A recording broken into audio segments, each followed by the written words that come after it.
Merry peered from behind Dernhelm's back. Far away, maybe 10 miles or more, there was a great burning, but between it and the riders lines of fire blazed in a vast crescent, at the nearest point less than a league distant. He could make out little more in the dark plain, and as yet he neither saw any hope of morning nor felt any wind, changed or unchanged.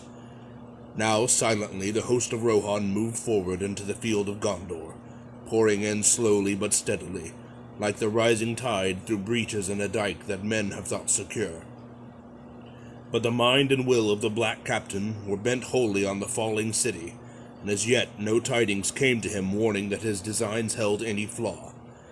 After a while the king led his men away somewhat eastward, to come between the fires of the siege and the outer fields. Still they were unchallenged, and still Theoden gave no signal. At last he halted once again. The city was now nearer. A smell of burning was in the air, and a very shadow of death. The horses were uneasy, but the king sat upon Snowmane, motionless, gazing upon the agony of Minas Tirith, as if stricken suddenly by anguish or by dread. He seemed to shrink down, cowed by age. Merry himself felt as if a great weight of horror and doubt had settled on him. His heart beat slowly. Time seemed poised in uncertainty. They were too late. Too late was worse than never. Perhaps Theoden would quail, bow his old head, turn, slink away to hide in the hills. Then suddenly Merry felt it at last, beyond doubt. A change. Wind was in his face. Light was glimmering. Far, far away in the south, the clouds could be dimly seen as remote gray shapes, rolling up, drifting. Morning lay beyond them. But at that same moment there was a flash, as if lightning had sprung from the earth beneath the city. For a searing second it stood dazzling far off in black and white, its topmost tower like a glittering needle. And then as the darkness closed again, there came rolling over the fields a great boom. At that sound, the bent shape of the king sprang suddenly erect. Tall and proud he seemed again, and rising in his stirrups he cried in a loud voice, more clear than any there had ever heard a mortal man achieve before.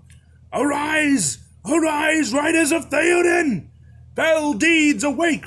Fire and slaughter! Spears shall be shaken! Shields be splintered! A sword day! A red day! Ere the sun rises! Ride now! Ride now!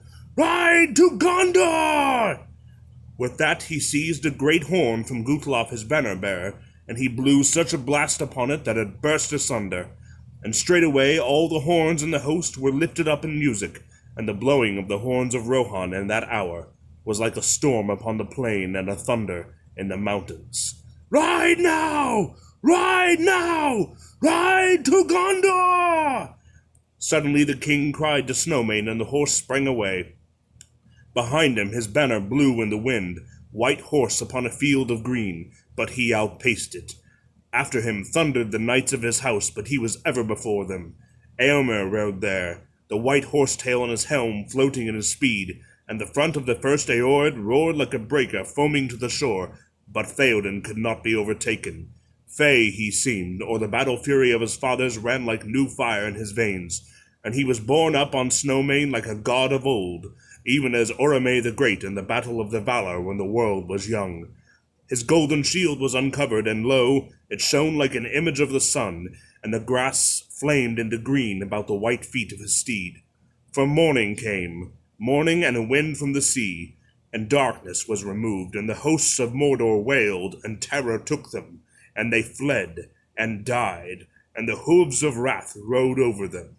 And then all the host of Rohan burst into song, and they sang as they slew, for the joy of battle was on them, and the sound of their singing that was fair and terrible came even to the city.